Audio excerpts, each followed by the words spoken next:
Welcome to the Class is Permanent podcast. Today is Friday, April 31st, and we have episode 42 coming up for you, and it should be a doozy. We will be going through the Champions League semi-finals recap there. Big Premier League weekend. We're getting to the end of league footy, a little bit of World Cup talk, some big news, and then, let's get into it. Away we go. Class is permanent!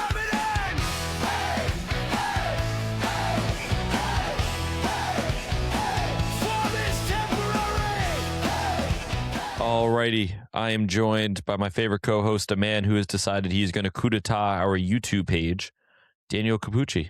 What's up, Pooch? What's up, Ethan? Get ready for the coup. I've been learning a lot about it, reading these late 70s, early 80s World Cups. A lot of coups going on. We're going to learn about that later. A lot of coups. Coups were good. The coups were good. They helped everybody out. You started sounding a little Trumpy there. Yeah, there it is. Yeah. But I'm fantastic, Ethan. I'm fantastic, Mr. Fox. How are you? I'm terrific. Owen, it's April 31st, episode 42, but it looks good. Looks good. It's May 1st tomorrow, brother. It's not, there's no 31st of April. It's horrible. It's still episode 42, right? It is still episode 42, but it's May. So something horrible about me is I actually have a full desk calendar. I can't show without probably disrupting. No 31. That's awesome. All right, it's May 1st. Good for us. Hey, we're gonna roll. We're gonna roll. Hey, we're gonna rock and we're gonna roll. Hey, they shouldn't have let us get to May. They should have let us get to May. That's awesome. Well, glad to hear you're doing well, Pooch. Owen. All right, let's see the hair. Let's do a reveal. He just got a haircut. Hat off. Hopefully. Everyone say he looks good, please. Okay. Okay. You got a I trim. like it. It's a little too short. Okay. You got a little Chalamet thing going on. Ooh, that's a good reference. Thank you. Yeah. I'm watching the Knicks game. The Knicks are up 50 right now, so we got Chalamet here in the building with us. He's on the ones and twos. Oh, and how's life? Tell me something cool going on with your life. No, it's good. Okay, this is good podcasting. How are you? Nice. Thank you, Owen, for asking me how I'm doing. I'm doing well.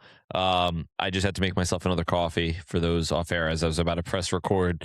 My microphone about once every episode, and I think it happened in an interview, my microphone comes off the stand, and today I put my coffee right under it. Coffee went flying across. But I'm good other than that. We're doing well. My parents have told me that they think that I should just go for podcasting professionally, and they think I have a real talent. So that felt good.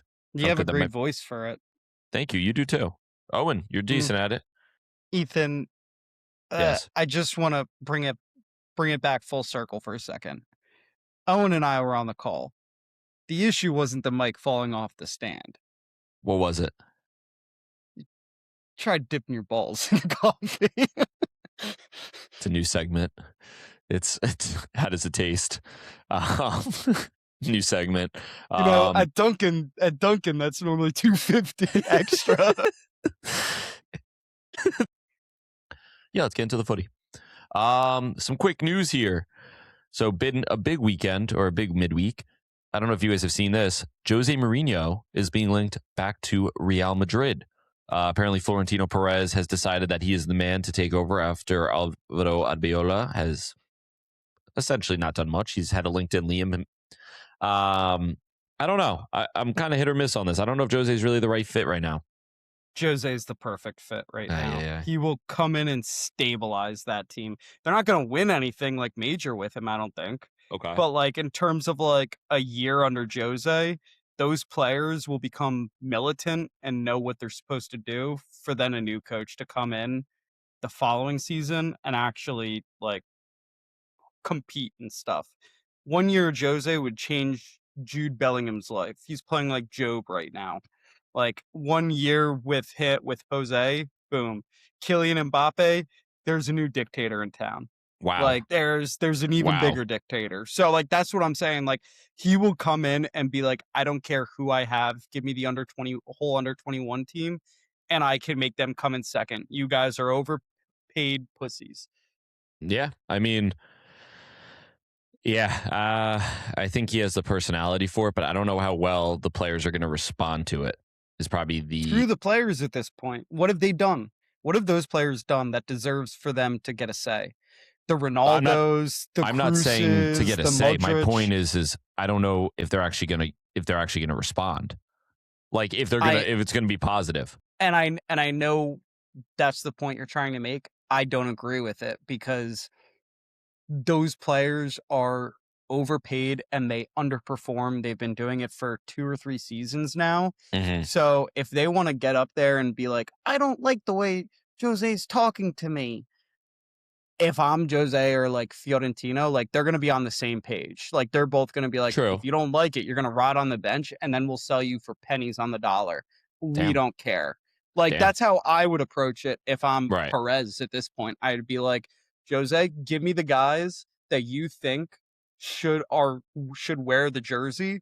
Anybody else that gives you back talk or you think should not be wearing that jersey, let me know. We'll get rid of them. That's how if I'm Perez, I'm dealing with it. I hear it. I don't know. I almost feel like Jose's lost a little bit of, because he's bounced around so much. I think he's actually lost a little bit of it, where he's going to come in and some guys are going to look at him and be like, I don't know. He'll be respected, but not to the same level.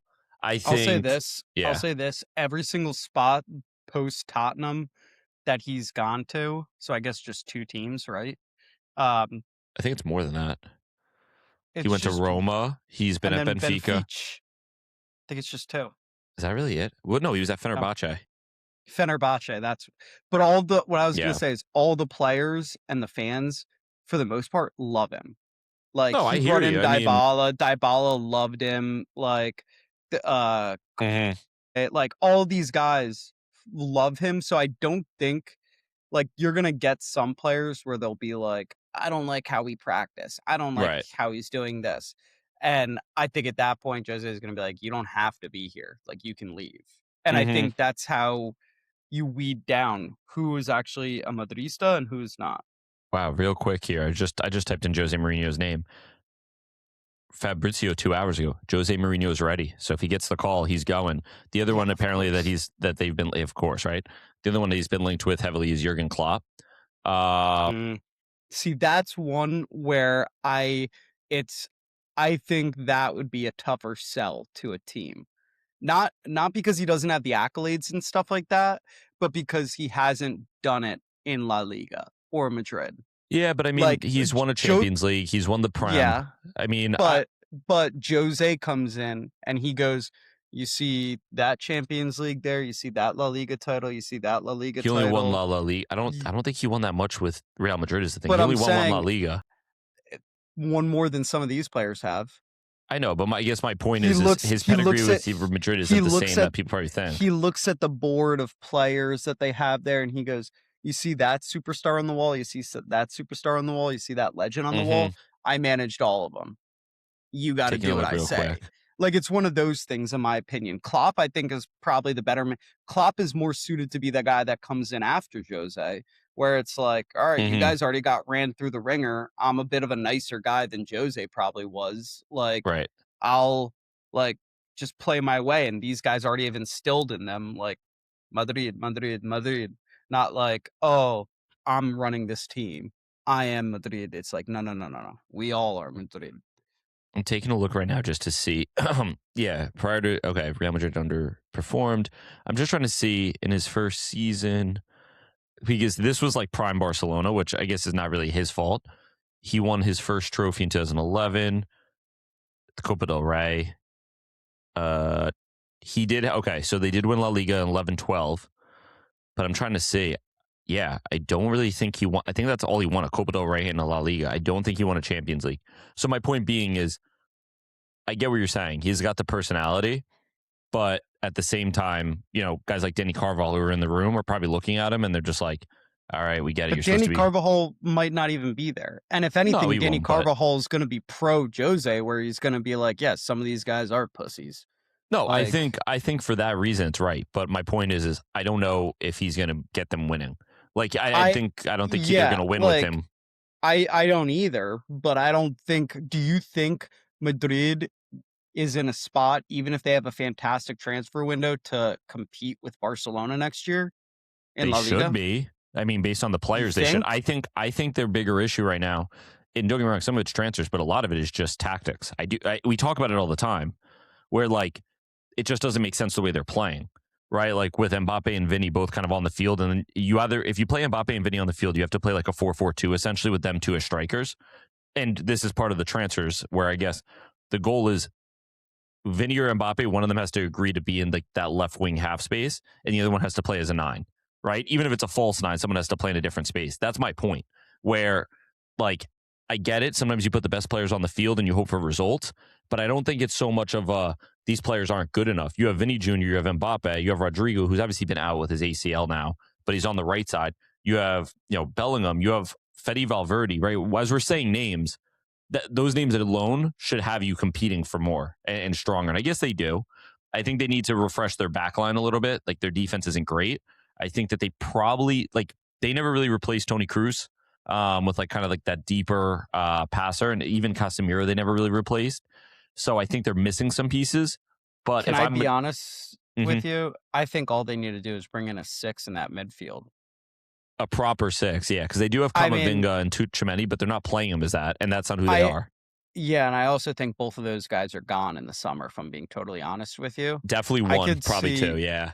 I could see both of them being gone and then them using that money to bring in like a Caicedo type of player. Yeah. I'm not saying Caicedo because he just signed, but like that type of stature of like a 6 where he's like a full on like I'm a 6. Yeah, yeah. And He's then I could player. see honestly a player that I think probably should make the move to the 8 on Real is Bellingham.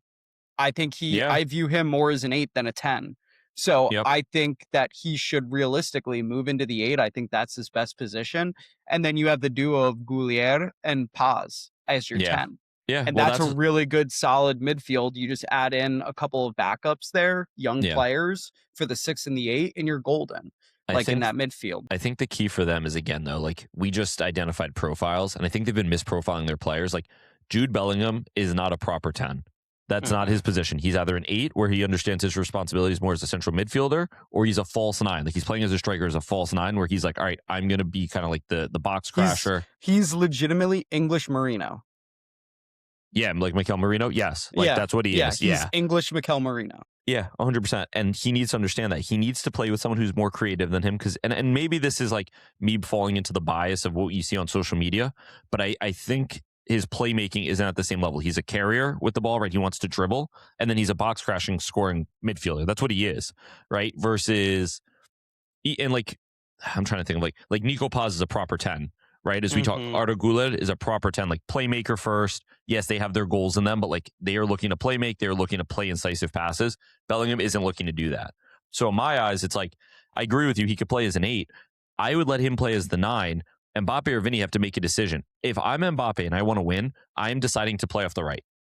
I will play as like the right winger, right, in a 4-3-3 with a false 9 with Bellingham in the 9, Mbappe off to the right, Vinny off to the left. I'm going to play obviously a little bit more as a striker, but occupy those spaces because he did that at Monaco. He's done that position.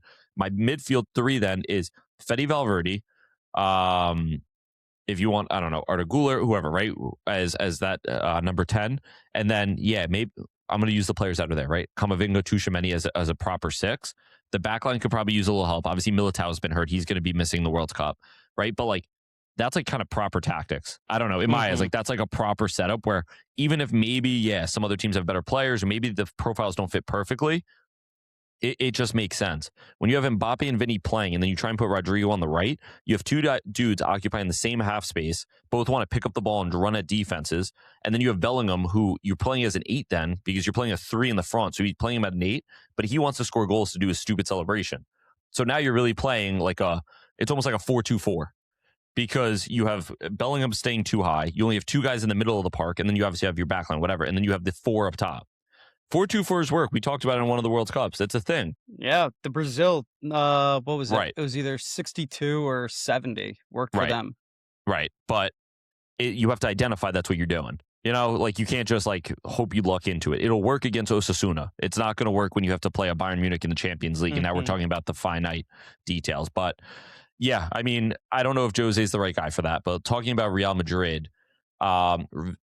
FIFA is coming out with a Vinny Jr. law for the World Cup. players who are caught covering their mouth to talk, I think to other, like to say something to another player or maybe even the ref, will receive a straight red card because of obviously the incident that happened with Prestiani in the Benfica match, Champions League match a couple weeks back. I don't know how I feel about this rule. I feel like, it makes sense. It's fair. It's going to kind of get rid of any ambiguity in what may have been said. Good word, Ethan. But at the same time, like a lot of players talk to each other like this, just on the side, like, because they don't want people to read their lips if they're like, oh, I'm going to this club later or something. I don't know. I don't know how the rule is going to be implemented. Like, are players not covering their mouths anymore? Or is it just if you go to talk to another player and you cover your mouth, you're getting a red? I think I have two thoughts on it. Yeah. First thought is what you had, where it was like, my guess is you might see one red card for this. Yeah. Like, where it's like, clearly something maybe was said, but I also doubt that if it's like after the game and there's a camera in guys' faces, No, that right, they're right. going to get a red for that. Or even like somebody's hurt and they're standing next to each other and they're just like, yeah, dude, like, I don't know, I think he tore something. So Right, that the right. cameras don't pick it up. I don't think that's going to, like, you're not going to get a red for just covering your face and talking to somebody. It's under, okay. It's only during a heated exchange. Yeah. Okay, so that makes more sense. That makes sense. And then my second point on this is got to be the worst. Why are we calling it the Vinny Jr. law? He's the one that he's the got victim. one that got the abuse onto him. Well, that's what happens with these laws. It's named. Well, you also don't want the Prestiani law, and yeah, people would know, but now everyone's like, oh, Gianluca Prestiani, who's that guy? You don't want to give him credit. They're kind of like honoring the victim, I guess. All right. I don't know. I know what you're saying.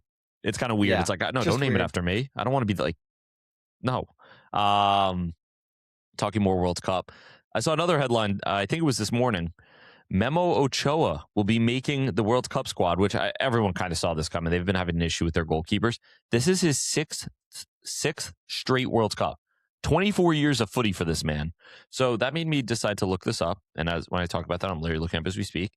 Who has played the most World Cups ever? Beckenbauer is my guess. We think Beckenbauer? Him or Lothar Matthäus. One of the two. Messi has the most World Cup matches. Lothar Matthäus had the most amount of matches. Why? I don't care about appearances. I just mean tournaments. Most team appearance. No. Why is this doing a thing? Who has played in the worst World Cup? Okay, tournaments. I mean, 6 has got to be like a record, right? I think there are guys that have done 6 before. I think 7 may be a record. 7 is how many years times 4 is 30. Holy shit. 28. Okay. That's a long time to ball. 30 years. Because if you made your first World Cup at 17, that's 47. Neuer may be up there too. 14, 18, 21. Most tournament. No, this will make that's 4. This will make Ochoa have the most. The most played at 5.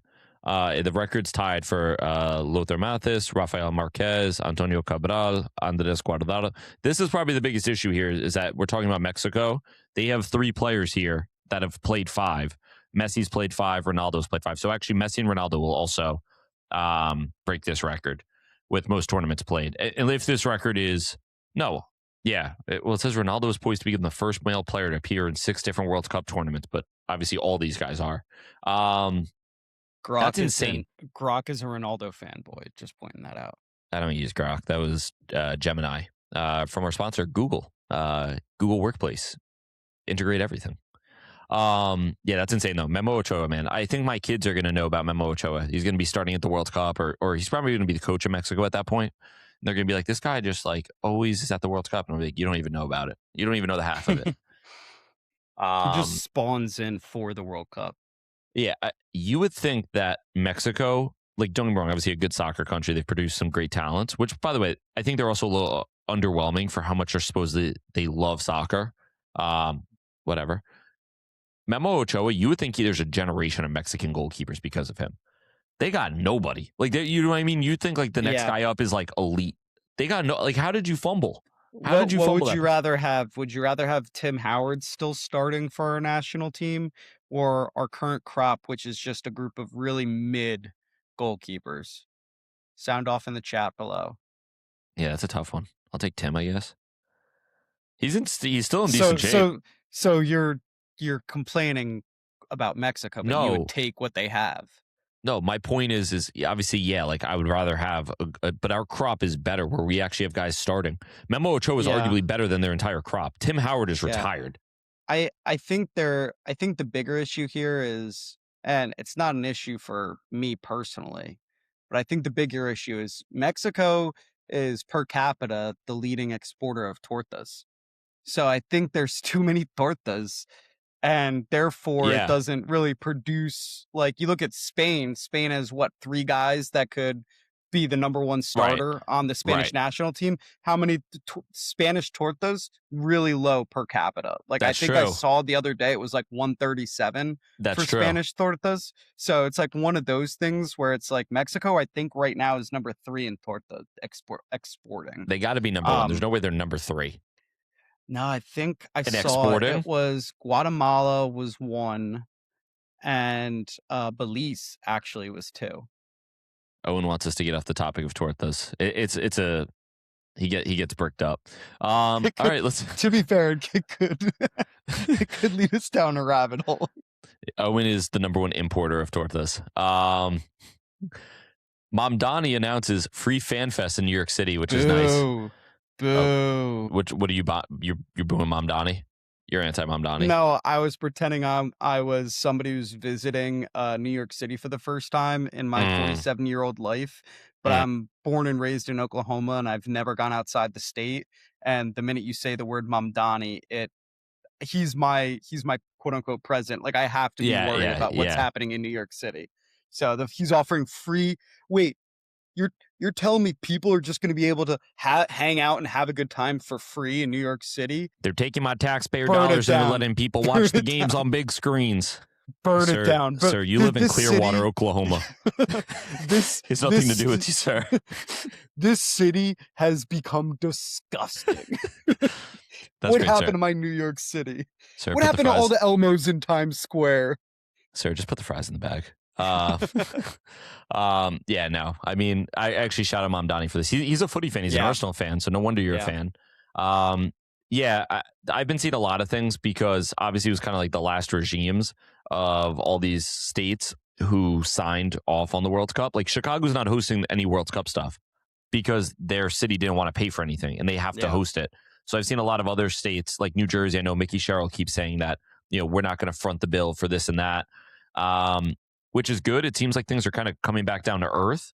But at the same time, it also shows like, the people that were last in office, like either 1, were just like, fuck it, let's make money, or 2, just did not care. Because now these guys are trying to fix things. But again, there's already a bad taste in everybody's mouth. It looks like Iran will be invited to the World Cup still, though. I don't know if you guys saw this. And we're fired up about that. Bad day to be an Italian, though. Thought Trump maybe slipped in there. The Italians were actually pissed off that they were even mentioned that they would get a spot. Okay, hey, that's fair play. They legitimately. I saw an article from, I think, the Athletic, where they were like, everybody in the Italian delegation and fans, like people that live there, were super upset with Trump for even suggesting that they should get the spot instead of Iran because they did not earn it. They were like, we're disgusted with our team. We didn't earn it. We should not be able to go. Right. I'm with that. Yeah. And that's because here's the thing. If you like win it or something, then you're like an asterisk. And then Iran might claim a World Cup. And you don't want that as either. They rightfully should. As they should, as UCF did college football a couple years ago. Moving on. Saudi Arabia, I've seen an Athletic article. I didn't read it, but I saw a headline to begin withdrawing funding for Live Golf and Newcastle. So their objective of trying to, what is it called, sport wash, does not seem like it's paid off. People don't seem to really care. Their league did get better. I'll give them that. Like, the Saudi league actually has got a little bit of interest now, but I don't know. I'll say this. I think it has less to do with sports washing and more so to do with the Strait of Hormuz currently. I didn't even think about the Strait. Yeah. I think it has to do more with the Strait. Interesting. Okay. By the way, they kind of got to divert those. They got to divert those funds elsewhere. Yeah, Pooch, you get some gas recently? No. I got gas yesterday. $4.25 a gallon for cash. Damn. $4.25. What am I supposed to do? Last time I got gas, I think I got it at like $3.95. Even that's crazy, but I'll take that. No, I agree. Yeah, no, it's crazy. I mean, come on. This is why we all have to go to EVs, and that's our next sponsor, Tesla. I know we're anti-Tesla. No, yeah. ew. What's another EV brand? Quick. Oh, Rivian. Honda. Oh, I guess Honda has them too. No, but Rivian, those are cool. Rivian, drive the future. Drive electric. Pooch, you wrote here Dutch League drama. I don't know what you're referring to. Yeah, well, if you read what I sent you guys today from ESPN, you would. Now you're starting to get it. Yeah. So basically, there's a massive scandal / oopsie in the Dutch League currently. So what happened was a lot of the guys that play in the Dutch League have basically that like dual nationality where it's like, my grandfather was Surinamese or Indonesian because the Dutch had a lot of colonies. So they have these roots to different parts of the world, former colonies. So a lot of these Dutch guys know like, hey, I'm never going to get into the Dutch national team. Right. Let me go play for Suriname or let me go play for Indonesia. I think Timber has Curaçaoian. Yes, that's another one. Yeah. Van Dijk has Suriname. Rijkaard and Edgar Davies back in the day, they both had Surinamese, I think, fathers or grandfathers. So they would have been able to play for the Surinamese team. Gotcha. But anyway, here nor there. So on a podcast a few months back, some guy basically mentioned that where he's like, I think it was like the March international break. And he basically was like, hey, it's kind of crazy that so-and-so played because like plays for Suriname. And the other guy was like, why is that crazy? The other podcast host. Yeah. And he was like, well, basically what happens is once you commit to another nation, you're basically giving up your nationality. So for example, Ethan, if you go play for Suriname tomorrow, you've never been there in your life, but you're like, my dad played for Suriname. Sure. I grew up in Suriname. I can play. So you're going to play. Too, yeah. Yes. And what happens then is basically your Dutch nationality is gone. Like you could still be a dual national, but like you're not like so then the Dutch you have to go through all these work permits and stuff like that to work. So a lot of the players in the Dutch league that did this, where they went off to Indonesia, Curaçao, Suriname, they didn't realize that they had to get work permits.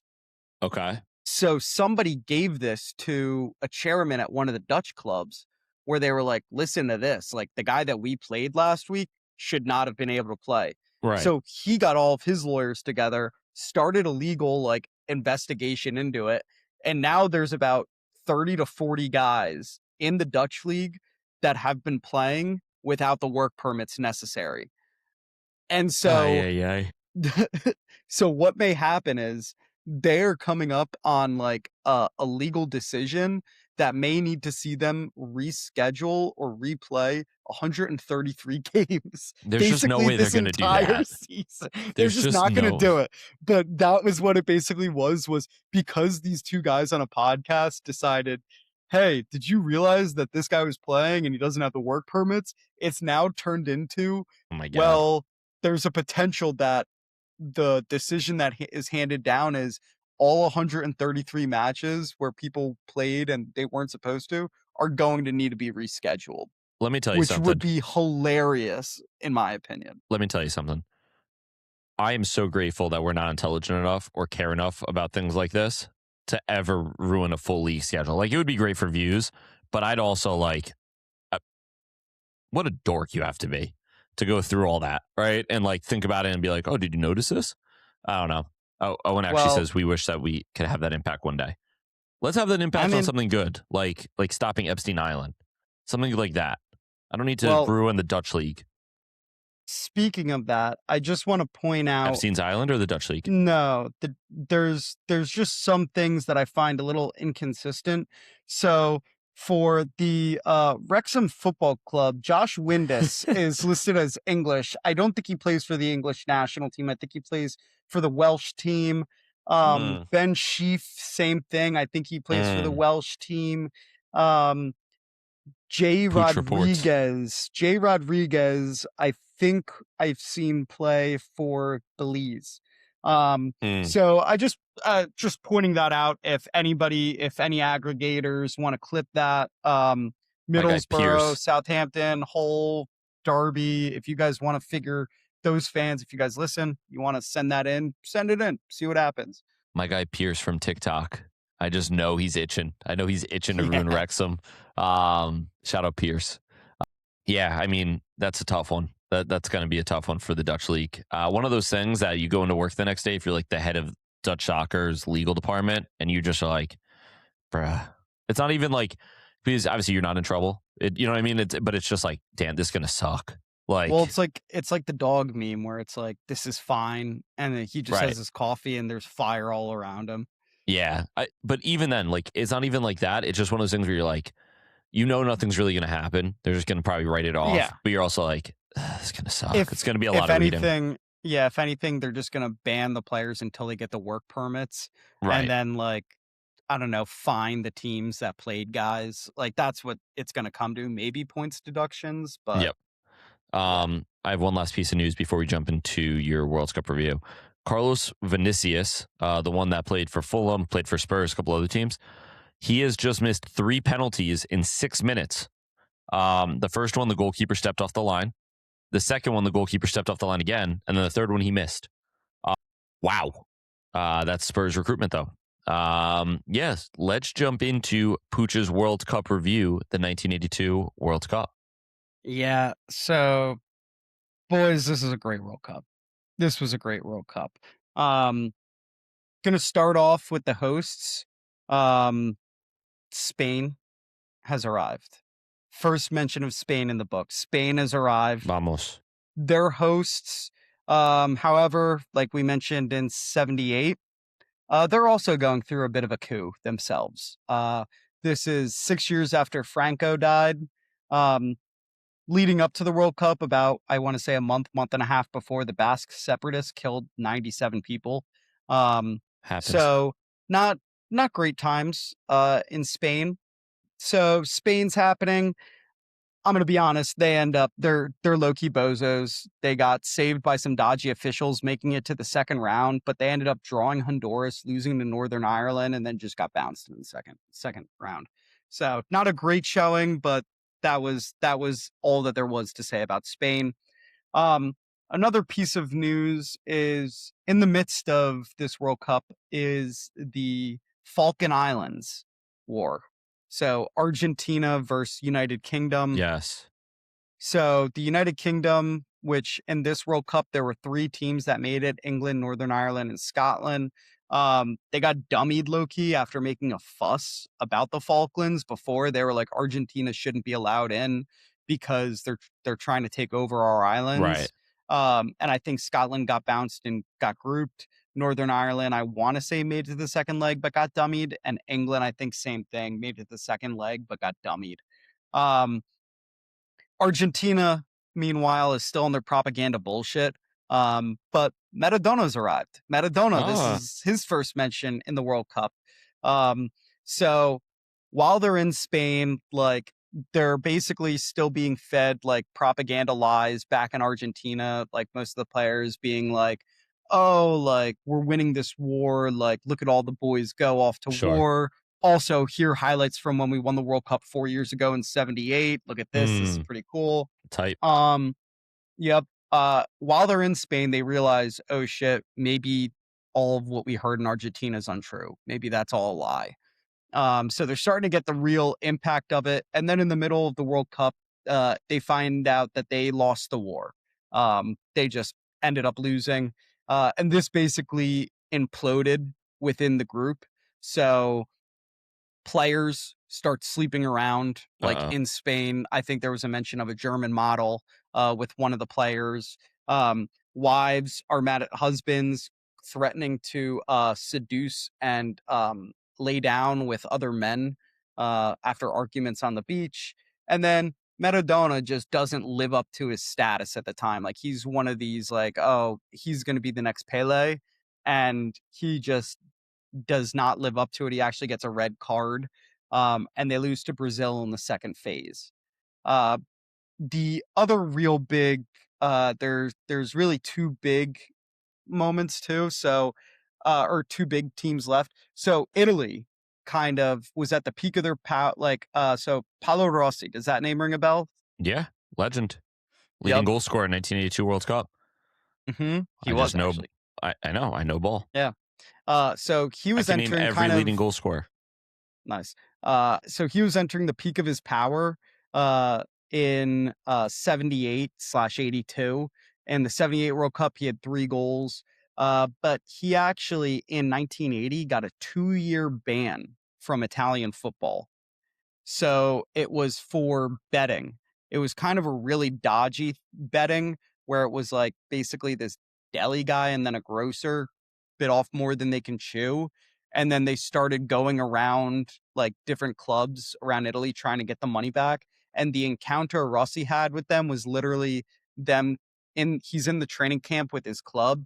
They come up to him and they're like, "Hey, it would be crazy if you guys tied 2-2 on the weekend and you scored 2 goals, right?" And he basically just walked away from that conversation like, "Get out of my face." Right. That weekend, they ended up drawing 2-2 and he had 2 goals. So he ended up going to trial and he got banned for that. So leading up to this World Cup, he had not played professionally for 2 years. So they still brought him. The head coach loved him, brings him to the World Cup. Italy during this time also had a war of their own called the Lead War. So from 67 to 80, from 1967 to 1980, basically everybody died. It was all internal. So like you had leftists, centrists, and right-wing people just all killing each other in the streets. You had people dying. I think there was mentions of like religious, like not the Pope, but like cardinals getting shot. Like literally everybody's dying. It's really bad. So they kind of needed this in terms of like 1982, like, hey, we're kind of getting out of the bad times. Let's kind of jump up here. In 1982, also, the manager left out a fan favorite to kind of keep Rossi happy. And in return of him doing that, leaving out like a fan favorite backup striker or like starting winger, he was spit on leaving games. He actually got slapped by a woman after leaving a game, and she called him a bastard ape. Or no, sorry, excuse me. He slapped a woman after she called him a bastard ape. And then he explained his decision for leaving that guy out. She started crying and agreed with him. And then years later, she actually invited him to his wedding and he went. So, okay. Cute So little story there. Yeah, nice. This was the first World Cup with 24 teams. So Asia, Africa, and North America now had 2 teams going. Nobody really made a big impression besides Tunisia. So in the second phase, Germany and Austria are playing. If either one of the teams win, but win by 2 or less goals, both teams go through. If anybody wins by 3 or more goals, then Tunisia goes through with whoever won, right? So Germany ends up going up 1-0. There's a break in the action for a bit, and the rest of the game was basically like they stopped playing. Like the players there's a break in the action, whether it's an injury or something like that.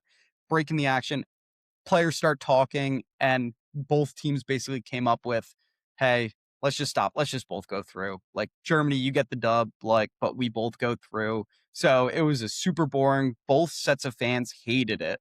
They were like, you guys are like bastards. You're like not playing the game correctly, all of this stuff. And then the media went after the Austrian coach after the game for not trying to go for more goals or anything. And the Austrians coach, quote, and I had to write down the full quote.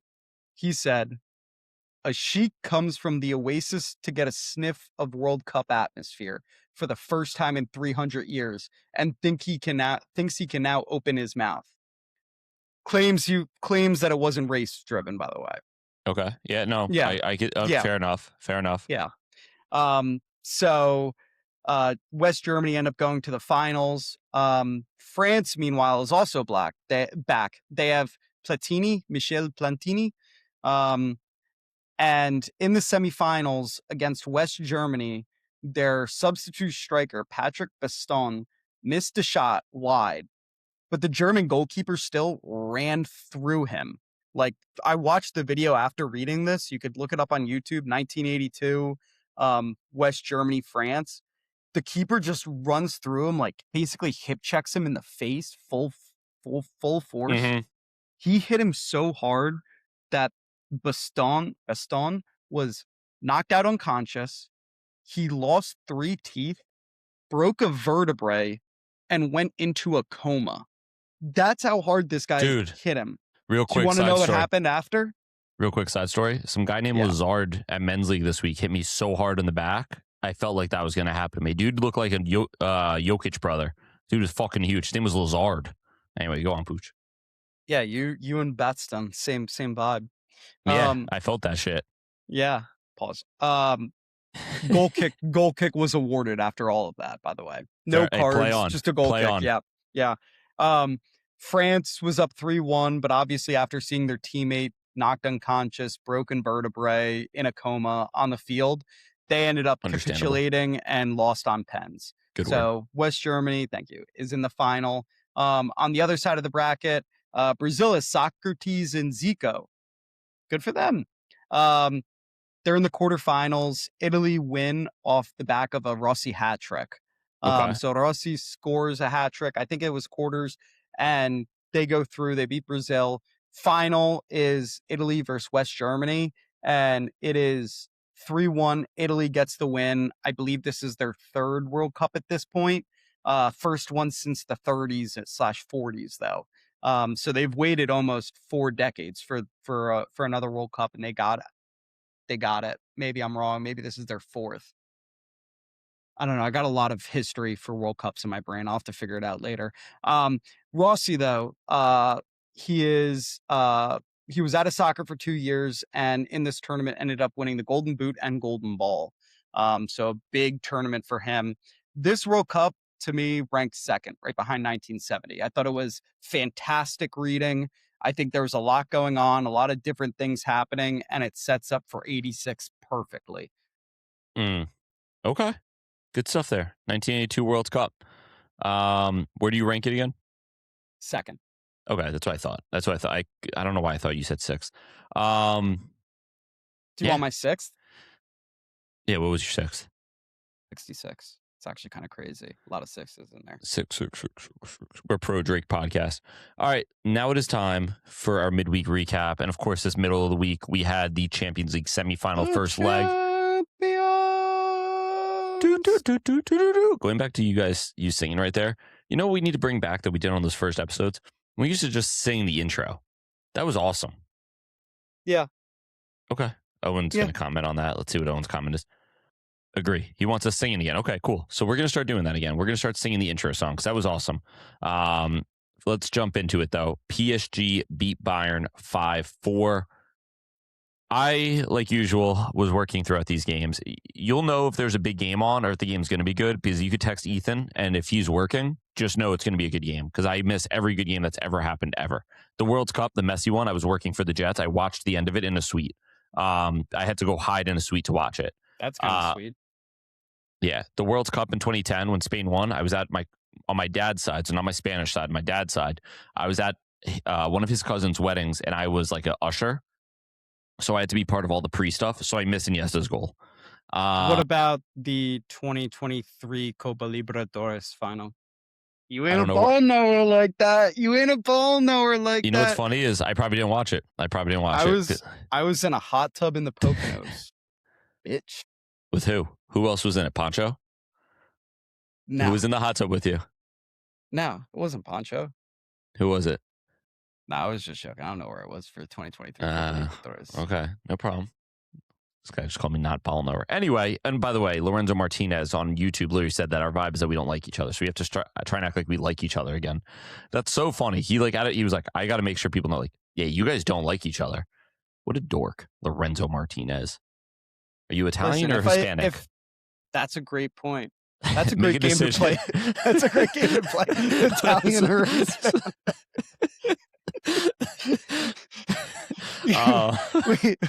Wait. We gotta play that game. Yeah, let's play that game real quick. Marco Name someone. Senesi. Yeah, that's a good one. I'm gonna probably say Italian. I know he's Hispanic, but he's Italian. Great one. Yeah, that's a good one. Let's think another one. I mean, I could. Guillermo Ochoa. That could be Italian. Yeah. Maybe not. What about Guillermo from the CBS sports show? The one with Kate Scott. What is that called? Oh, Golazo Show? Yeah. What's his last name? I don't know. Oh, and you got one for us? Let's see. What's Hincapie's first name? Piero Hincapie. That could be Italian. The Hincapie? Owen said no. Okay. Owen Donahue. Italian or Hispanic? Hispanic. Torta. What about Nicholas Tagliafico? Tagliafico is totally Italian. But it's, you know what it is? It's all Argentinians. That's kind of the thing. That's the good ones. Yeah. Nico Jackson. Might have to go. Maybe Italian. See? You never know. Nicholas? Yeah. But Nicholas, Nico Paz? Nico Paz again. Yeah. All right, let's get it. I like that. Italian or Hispanic. Lorenzo Martinez, thank you for that. Champions League semifinal, League One, leg one. PSG beat Bayern 5-4. I watched the highlights of this game, obviously, and let me tell you, I did not, and again, maybe it's because I wasn't watching the full match. It was literally like when your team posts like their training footage. You know, they usually do it midweek, like whatever, and you just see like your 2 or 3 best players. Like I'll just see Lamine just cooking people in practice, and no one's going to really put a hard step in. That's what this game looked like, the highlights. Looked like the defense was just like, all right, I'm going to watch you. Like the Olise goal where he walked down the middle of the field, that looked like a training goal. The Harry Kane pass to Luis Diaz, who does like 3 pump fakes and then shoots. A lot of these goals, I was like, what is going on here? Dembele's horrible miss in the first half is so Dembele, the one where he tried to curl it to the corner and just put it wide. When I saw that highlight, I was like, oh, he's not scoring today. He obviously did. But that is Dembele on Barcelona to a T. Awesome. At the end of the day, it's essentially a 1-score game, right? I know it's obviously 5-4, but it's 1-0. So for Bayern, you got to feel good going back home. Yeah, I think I watched the game. This was, I think all your points that you made were spot on. The only thing I would have to say is defense for both teams shambolic. Like Horrible. Absolutely. I think both teams really like to play attacking fullbacks in the sense of the wingers tuck in a bit more and then the fullbacks become wingers. And then it's essentially a 4-on-2 for both teams on the other side. It was literally like a basketball game where it's back and forth. Yeah. I wanted to get your thoughts on the Alphonso Davies red, because in my opinion, probably should not have been a red, only because he's so close to when Dembele is shooting, and it does hit off them. And like it's not, so we'll bring up the Ben White one where like that one I'm a little bit more like, all right, that is a pen, because a lot more space in between him and Llorente shooting, and like he does have the time to pull his, and I think he is trying to pull his arm back. But I think with the Davies one, like it's from so close, and like you could tell, like if he doesn't put his arm, if his arms are behind his back, that ball's going out for like like it's not going near the net, like it's going out. Yeah, as we're talking about it right now, I'm looking at images too, and the images I'm seeing of it, right, also shows like the ball. It's not like the ball's hitting like the bottom of his arm where it or like the top of his arm where it's like his arm is blocking it. The ball's almost hitting his thigh and his arm, meaning that if his arm wasn't there, it would still hit his thigh, right? Like his arm really isn't preventing I think it anything. Hit his thigh first, right? When it comes to handballs, and especially like I guess penalties in general, if you were going to give up penalties for things, I just feel like at the end of the day. By the way, he didn't get a red, did he? No. But you said red card. You meant penalty. Sorry, yeah, penalty. Sorry. You had me so confused. I was looking up things left and right. I knew he gave up a penalty, but not a red. Penalty. Okay. When we're talking about penalties, when I see something like that in a game like this, like that should not be a penalty. He didn't stop a goal. He didn't really like ruin the game in that sense. It was going to hit his thigh. Do I understand why it was called? Sure. Would I have called it? No. But again, like, I guess this is how the Champions League refs are, where they're just calling things to the letter of the law. Like, because again, we go back to the, some of the other calls we've seen, and they're playing it by the, and I guess like, yeah, obviously the ref's job, right, is to call it by the book. But I just feel like there's got to be a little bit of a feel for the game. This is a big game. You don't need to give either team just free goals, right? This was not the 90th minute of a game where, if like PSG are attacking and Davies is, stopping something that may equalize. This is a game that's open, free flowing, right? Both teams are competent enough. And I just felt like that was a very, very cheap way to give up a penalty. But, listen, it is what it is. PSG are a cursed club. I think them and their oil money suck. But, I mean, I do love Kvaradona, who, dude, this man, crazy player. How has so many clubs, and don't get me wrong, obviously PSG ended up signing him. I remember seeing he was offered to so many clubs, or he was trying to make moves, and how did nobody else pull the trigger on this guy? He's just a gamer. He just picks up the ball and he just scores goals. I don't know. I agree, but we also don't know the ins and outs of what PSG has offered him. 100%. But it's not going to come out till 20 years later when the ownership group is gone, where they're like, yeah, we paid 10 million to his family personally to get him to come to PSG. No, but I just feel like even before PSG were interested, because they signed him last December. Over the summer, he'd be linked with teams, and teams would be like, oh, we're going to go a different way. They didn't want to pay Napoli or whatever the fee. And that's what blew my mind. Napoli was also asking for 150 million up front. Right. Which it was insane. A crazy.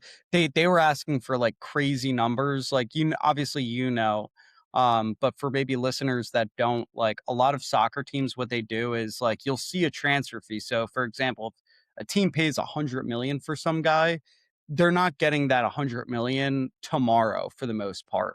It's broken up through installments. So it's throughout 4 years, they're getting 25 mil on September 1st each year and stuff like that. So Napoli, what they were doing with Kvaratskhelia was we want 120 mil for him, which a lot of teams, maybe like you mentioned, a PSG, a Real Madrid, probably would have been all for it.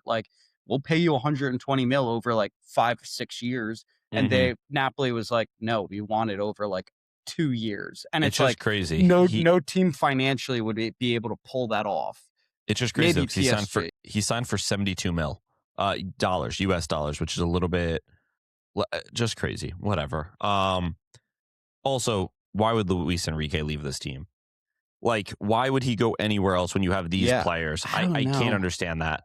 But I think they said on the broadcast, he's never stayed at a club for more than 3 years. Right. He ended up leaving Barca, but when he left Barca, and I might be wrong, I think his daughter passed away. Yeah, so but he also, Barca. I think, left the Spanish national team after 3 years as well. Right. So, again, I mean, if I was him, I wouldn't be shocked if he stays, like you mentioned. But also at the same time, it's one of those things where it's he doesn't where's the the only excitement he gets is Champions League. Right. I guess that's true. It's I don't have to play even my starting 11 and I'll win 4-0. There's no really in terms of taxing your brain, if he goes to a La Liga club or a Prem club or even an Italian club, it's okay, these are leagues that are competitive within each other. Where I have to tactically think, what do I want to do this weekend? Who do I want to play? What's the team we're going up against? When he's playing Mets and Lille, Bordeaux, Lorient, it's all right, I'll put my under 18s out there and they'll win 2-0 today. I'm taking a look here just as we were talking. So he didn't leave the Barca job because of his daughter. I think he left the Barca job I think he left the Spain job when his daughter passed. I might be wrong. One of these jobs he left because of that, so it's understandable. But yeah, I mean, It is what it is, right? I get what you're saying. There's like not too much of a challenge. It's just that's my only thing. if you have the best team in the world, and I know Pep did it with Barca, but he left for like a year or two. If for Enrique to leave, and like people are like, oh, like Manchester United should get him. I would be like, I'm not taking Manchester United. If you told me Man City opened, even if you told me maybe Arsenal open, right? Like teams that are competing right now, it's like, all right, like let me just like put my touches on this team. But if you're telling me Man United is calling, I'm like, well, I have Due Dembele Kvaratskhelia, or I can go to Mateus Cunha. You know what I mean? Like it's a different world. On the flip side, like he may want that challenge. Like True. and like I said, like we don't like he could be super comfortable at PSG and be like, you want to know what? I like doing this where it's like all I have to worry about is the Champions League. Or he could be sitting there being like, I really have that itch in my brain to like do this every 3 days, like to And really prepare every 3 days. And he's trying to itch that. He's trying to itch that. Big mood. What do we think for the second leg? What is your prediction? I'm on the money so far. I think I could see a 3-1 win for either side, in all honesty. Okay. Maybe not 3-1, actually. Maybe like a 4-2. I do think the defenses will show up a bit more in the second leg. They have I think to. the first leg, it was just so wide open. Yeah. That I think both managers are going to try and emphasize maybe like, hey, let's lock down shop a bit more. But I don't think they're going to be like Atleti or an Arsenal where they're going to be like, we have a 1-0 lead. Right. Let's close down. Like it's closed. It's Sunday. We're not working. Like they're going to be like, listen, it's a Tuesday. Let's open late. Like we're going to open up at like 11. We're going to close at 3. It's going to be a nice 5-hour work day. Everybody will go home happy, hang out with your family. Like, okay. Fair enough. By the way, this guy that they have in goal, PSG, Matvei Savinov, who the fuck is this dude? He was the backup. Yeah, he was the backup last year for Donnarumma. They signed him. I don't know from where. Yeah. But he actually was supposed to be the backup this year. They got Lucas Xavier. And he apparently was doing dog shit in like the beginning of the season. So this guy just stepped up and he's now like their starting keeper. It's just crazy. I mean, because Chevalier is the reason that Donnarumma left. Yeah. Because this was Luis Enrique's guy. Yeah. And now he's getting benched. So crazy. It is what it is. My projection for second leg, I agree with you. I think it'll be 4-2, but I think it'll be 3-2 with a stoppage time goal where someone just breaks through. You know what I mean? Like kind of like a hockey empty netter type of vibe. I think both teams will defend more, but I think it's going to be the team that goes for the win that's going to win the game. If one of these teams decides that they're going to just try and like hold on, you're not going to win this game. There's just too much attacking on the field. And I fear, I don't think PSG will try that, but I think Bayern at home are just going to absolutely like just try and suffocate PSG in their half of the field. They're going to hold on to possession. They're going to try and get chances. They're going to get Olise on the ball as much as possible.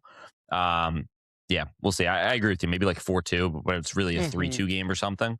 But it was obviously exciting. And then you had Harambol.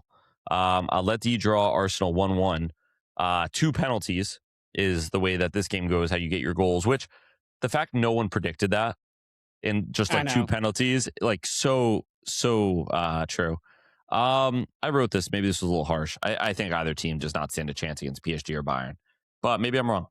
Yeah, I had a differing of opinion after watching the PSG Bayern game, only for the fact of I think both those team, Atleti and Arsenal's defense, can maybe not handle, but all they need to do is like limit opportunities and 1 goal. Like the both PSG and Bayern's defenses were so atrocious that the mid attacking of Arsenal and then the above average attacking of Atleti, I think could put 1 or 2 in against those defenses.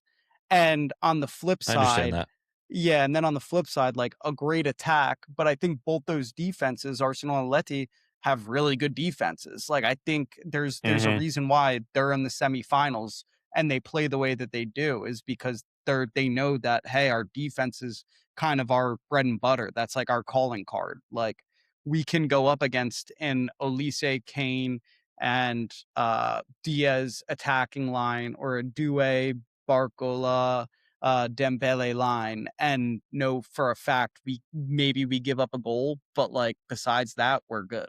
So I differed on that Fair. after watching the game. If it was like a 3-2 game instead of a 5-4, Yeah. I probably would have agreed with you, just because maybe I would have seen better defense, and maybe the second leg for PSG Bayern show it. But um as it stands right now, I think that whoever wins the Atleti Arsenal draw have a really good shot at winning it all. Okay, fair enough. Obviously, a little bias there. Your team. I agree. I mean, I think what's going to end up happening here is between either team, I think Arsenal does have a better shot than Atleti. I don't think Atleti is that good of a team. I keep saying that. I think they have good structure, but I think if they face one of these super teams that are PSG or Bayern at the moment, who have ridiculous attacks, like you saw, like when Barca was fully healthy and played against them, they put on 4, right? Like I just think a team that's able to neutralize their counterattack and maybe doesn't play the high line of Barca, like they're going to really struggle. Arsenal, I could see putting in more of a fight, right? They're very solid defensively. They have good defensive structure. And I think that's the key. We talked about it when we were, I forget when we were talking about our center backs, but it has gone so much from, oh, I just have really good defenders to like, no, we have good defensive structure, right? Like we are safe defensively. We know our roles. We play in like a mid block, or we play in a low block. Like this is our structure, which is so different. Where, yeah, like Bayern or PSG are going to struggle against both these teams. It used to be park the bus. It's a little less park the bus. It's now more, yes, we are going to stay defensively focused, but we're just in like, again, we are just in a certain structure which protects players, right? Saliba and Gabriel could be the best they can be because they have guys like Rice and Zubamendi in front of them shielding them. They're also playing 2 center backs as fullbacks, right? With Ben White and Nkape, who are competent 1-versus-1 defenders. Then when it comes to Atleti has 4, they're playing a proper 4-4-2 with 3 of the 4 in the midfield willing to die for the badge as they go running around, right? And then you have Lookman, who's running like a madman. Alvarez is one of the best pressing forwards in Europe. Griezmann's obviously Griezmann, but like that backline and that goalkeeper, like again, it's a structure where they're just going to sit in and they're going to try and catch you on a counterattack and they'll die for the club. So I agree with you. I was harsh when I said it, just because like, oh my God, these guys had a 1-1 penalty. But I think Atleti would struggle. I do think Arsenal would have a semblance of a shout. I also just think if it turns into a game that's 3-2, 4-2, high scoring, I just don't think either of these teams can keep up. Like Kvaratskhelia, I mean, some of the goals he's scoring is just ridiculous. Like he has no angle and he's just kind of bending into the bottom corner, and you're just like, where the hell did that goal come from? And that's something like you can't really defend, right? Like that's just why these guys are the best in the world. Yeah, I mean, I didn't get to watch these games like properly, sit down and like in length, but from the highlights I saw, let me tell you something about this guy. I don't even know how to say his name, but Molina, right? I don't know how to say his first name. Every time I watch this guy play, he's going for a thunder cunt to one of the corners at some point. This dude is always going for a rip top bins. And he obviously, I think, scored one a couple weeks ago against maybe Real Madrid, or I forget who it was. Maybe it was in the semifinals. The dude is just like, I don't know. He's like Pedro Porro. Pedro Porro tries to do the same thing, but this guy, it's like every game I watch of Lamine, he's going to try one Trivela. Molina at some point is going to find himself on like that top right corner of the box, and he's just hitting a piss missile. He's absolutely just hitting I guess a screamer. I mean, it didn't go in obviously, but it probably killed a fan. He most likely killed a fan. I don't know how you even get out of the way of that. Yeah, I mean, what's your prediction for the second leg here? Yeah, well, I just wanted to talk quickly on the game itself. I think we saw 2 ends of the footballing spectrum in the semis, and I thought both were fantastic games. One was that more modern football, PSG Bayern, where you're sitting there and you're like, I love this, like so many goals, all of that. And then the other one was old school classic, where it's like neither team giving an inch. It's taking penalties to score goals. I don't understand personally. I thought Arsenal played. I mean, I told you in our preview that if we lost 1-0, I would be happy because we wouldn't be down 2 goals. So to come away with a draw there, for me, it was a great result. And now we get to bring it home. I don't understand though how that as a penalty, not the fact like if you want to debate whether he was touched or not, be my guest. Personally, I don't care. Like, whether he was or wasn't. My issue comes with there was nothing in there that was a clear and obvious error from the referee that made that the VAR said, like, go, you missed something here. Like, to me, it was just like, oh man, you're getting a lot of pressure. Do we really want this game to end on a penalty, like goal? Like, and like once you tell the guy like go to the monitor, like he's always gonna overturn it, like his decision. Right. But that's my issue was like there's nothing clear and obvious. Like the Ben White one where it's like his arms outstretched and like it's in the box and he doesn't call it on the field. Yeah, I would say that's probably clear and obvious that that was a handball. That Yeah. send him to the monitor to check. Fine with me.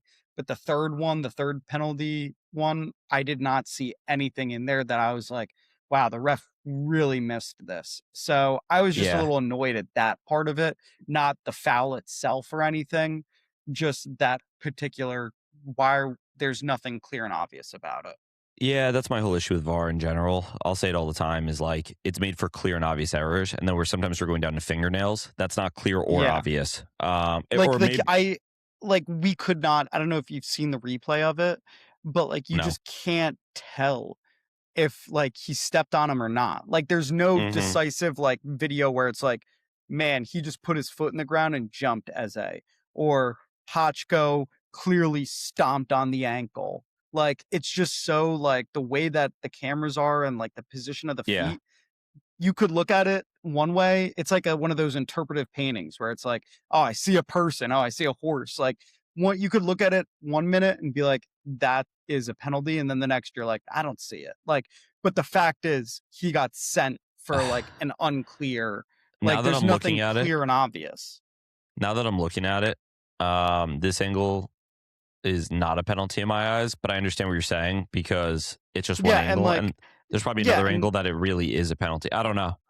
Yeah, like I personally, if you sat there and gave me a 10-minute explanation as to why it wasn't or why it was, I would agree either way because like to me, like it's so like you mentioned earlier, like it's like a fingernail's length. Like we're never gonna know. My thing is the referee made a decision on the field, and if you can't really 100% tell that there was an error in that, why are we sending him to the VAR? Like box or whatever. Yeah, fair enough. Let's move on then.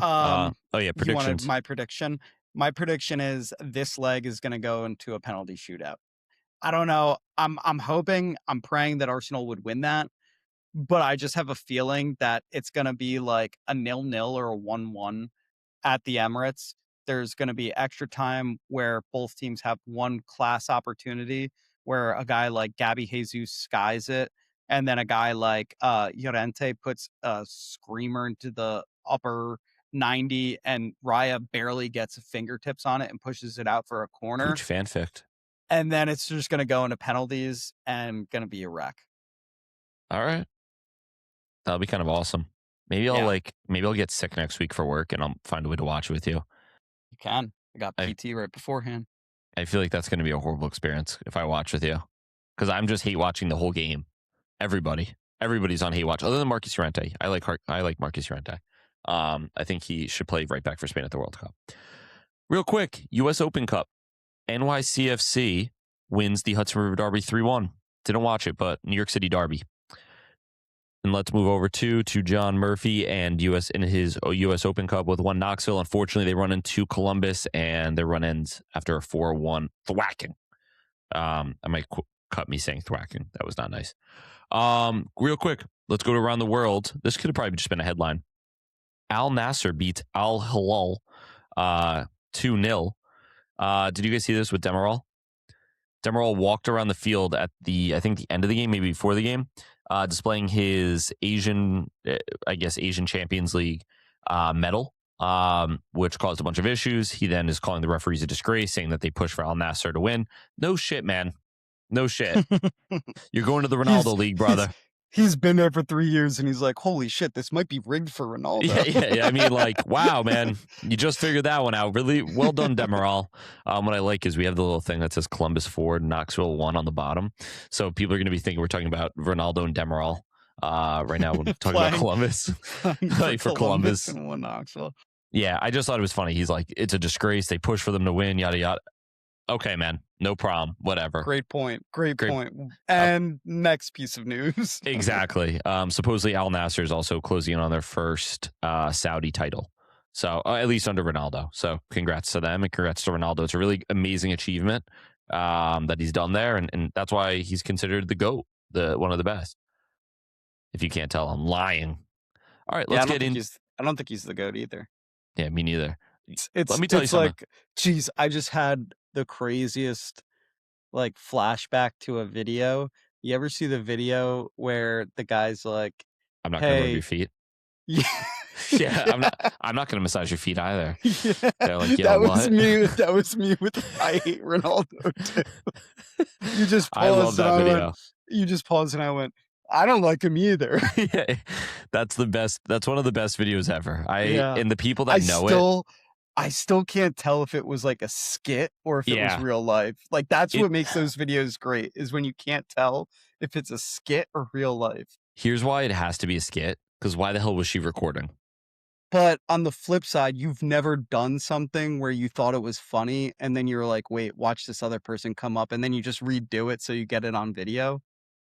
No, we've done that before. We have done that before. Like what? I can't remember, but I know for a fact me and you have done something like that where we thought something was like absolutely hilarious. And then like we were like, wait, so-and-so's coming over. Let's just do it again. And like we did it again. Yeah. I think you meant on video. No, if we just did it again. But like some people in that case might just take out their phone and be like, let's get this on video. Understandable. All right, I'm back on the same page with you. Yeah. Let's move in to our weekend preview. Have some good games here. Again, we are at the business end of the domestic league season. We'll jump into the Premier League. First things first, we have Arsenal versus Fulham. Arsenal obviously looking to, I guess, stay in the race, right? Stay in the title race here against Fulham. We'll kind of rip through these. Arsenal, Fulham. What do you think, Pooch? Arsenal. You feel confident, even with obviously big game at the weekend, big game on the other side, no rested players. You're feeling good. Well, we do have some rested players. We took out our four starting attackers before the 60th minute. My dad was telling me about that. He was like, at some point, Arsenal just subbed their whole attack out. I was like, that's awesome. All right. I'm going to take a draw. I think Fulham get a draw. To be fair, the Fulham really aren't playing for much, are they? Are they in the European spots? They're playing for Europe, but I don't think they've had a good run of form, unless I'm lying, which I 100% give me Arsenal could then. be. Give me Arsenal. Let me just double check, because I don't want people being like, hey, pussy. No, you they're don't not. know what Fulham's like? Okay, good. They're not, because I remember the last episode I was going through who had the best runs of form in the Prem, and they've won 2 games since they beat Tottenham. Oh, okay, great. When did we play Fulham? March 1st. I was going to say that felt like months ago. Yeah. Real quick, the Knicks just beat the Hawks by I think 60. At the last time I checked, it was by 60. Yeah, Pooch, big go Knicks New fan. York, go New York, go. Go New York, go New York, go. Go New York, go New York. We are the New York Knicks. Go New York, go. Okay. Anyway, Arsenal versus Fulham. I'm not going to go against my gut. Give me a draw. This is probably the biggest game of the weekend. United versus Liverpool. My initial thoughts: Liverpool kind of ass. United, I'm not sure if they're good yet. Give me United to win, because they're kind of on like their feel good vibes, and I think they're finally going to get one up on Liverpool again. It's been a while in this rivalry, this derby. I think Liverpool come out on top. All right. I just get the vibes. Well, who's the porn star that Van Dijk was banging at Celtic? Because that's probably who they'll finish on top of. Yeah. See, I don't have ball knowledge like that. Wow. Yeah.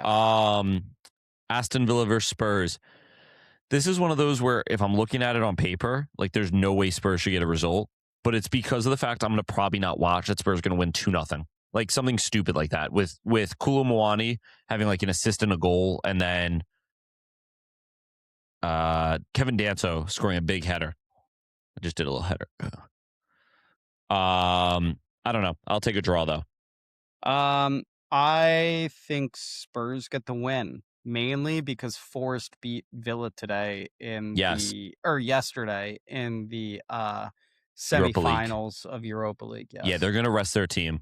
Obviously. Oh no, you know what? That's the issue.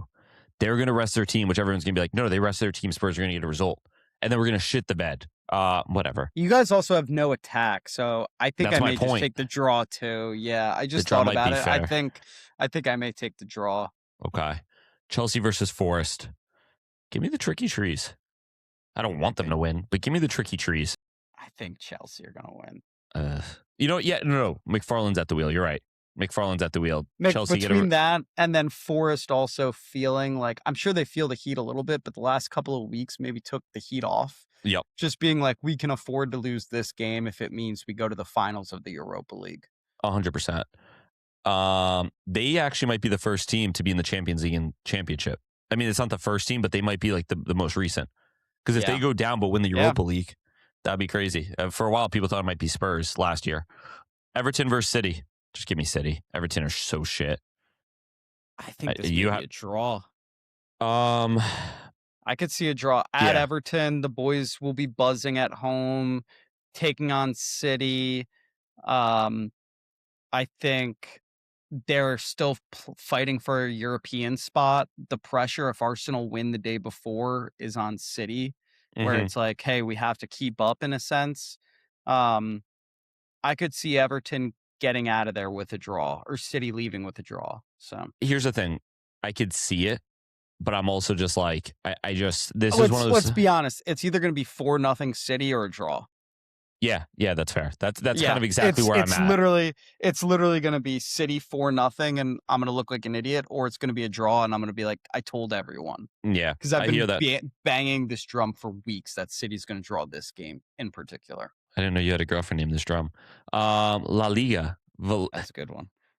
Valencia versus Atleti. I just put this game. I don't care. I think Atleti rest all their players again. If you're making a bet, I'd probably bet on Valencia to win. And then just Venmo me like 10% of it because I told you that.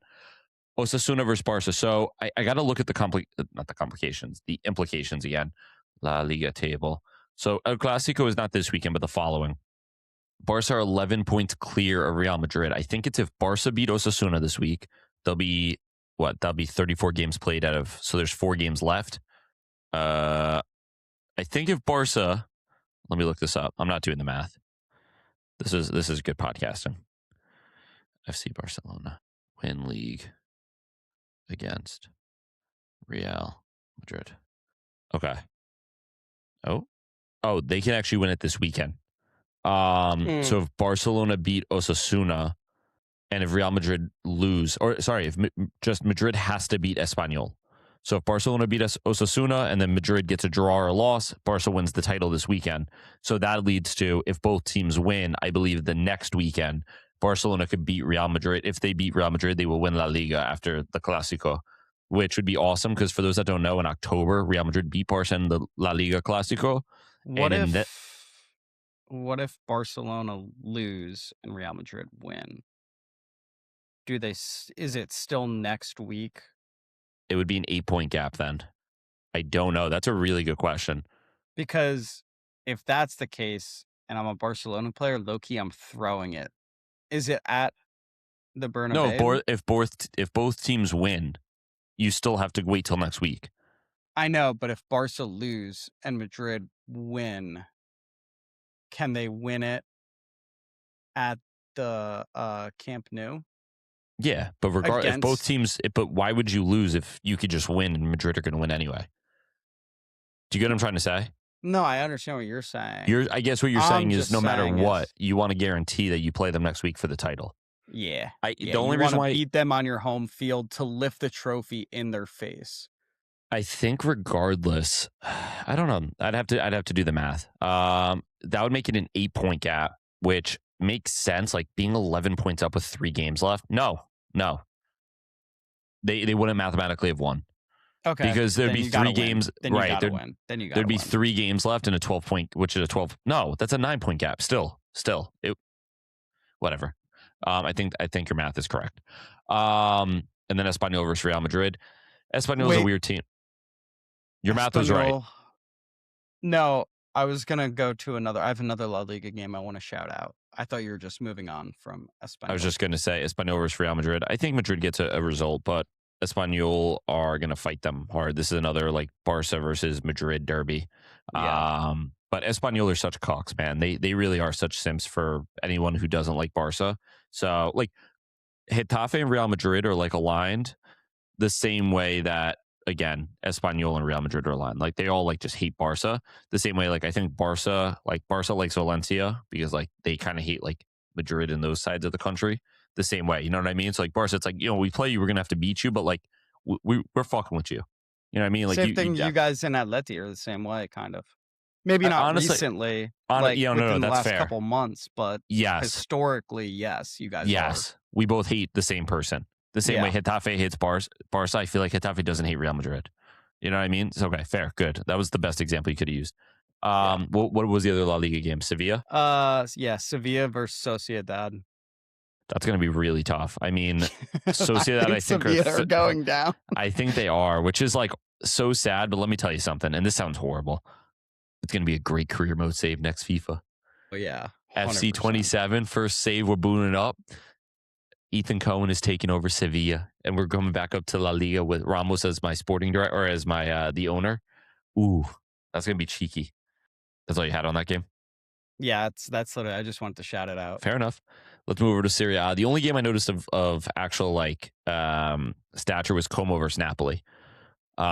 It's frustrating because again, we would have been in a firm title race because we would have beat Como this week, we would have beat Napoli this weekend, and then we would have probably jumped them for second, and we would have been pushing for Inter at first. So, whatever. It is what it is. And then championship. So, championship is last game before the playoffs. Okay. So there's a few different things, a couple races going on. So the race for automatic promotion, second place, is between Ipswich, Millwall, Middlesbrough. Ipswich on 81, Millwall 80, Middlesbrough 79. Ipswich play QPR, who are kind of iffy. Millwall play Oxford, who's already relegated, so that's probably 3 points. And then Middlesbrough actually plays Wrexham. Speaking of Wrexham, the race for the last promotion playoff spot is between Wrexham, Hull, and Derby. So Wrexham and Hull are both on 70 points. Derby's on 69. Hull get to play Norwich once again. They're in 9th. That's still going to be a dogfight. And then Derby plays Sheffield United. Not so much of a dogfight. They'll probably get the win. So there's a possibility where Wrexham don't even make the playoffs, and Derby, all they need to do, I believe, is get a draw. If Wrexham and Hull lose, Derby win, they have the goal differential to jump both of them. So the other two teams need points. Derby, all they need is a draw. And then Ipswich and Millwall, Middlesbrough, all three of them need a win. So it should be interesting to see.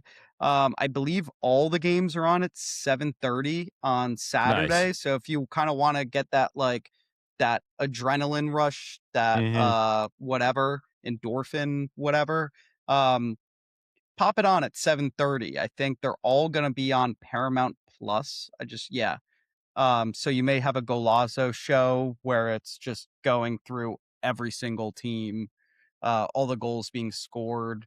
So it should be fun. Tune into that. Good stuff. Well, I appreciate you sharing. It's the championship is like the thing in footy that I wish I followed a little bit more closely. Yeah. But it's one of those things that when I look at it, because I'll be like, all right, let me jump in on the championship, and I look at the table.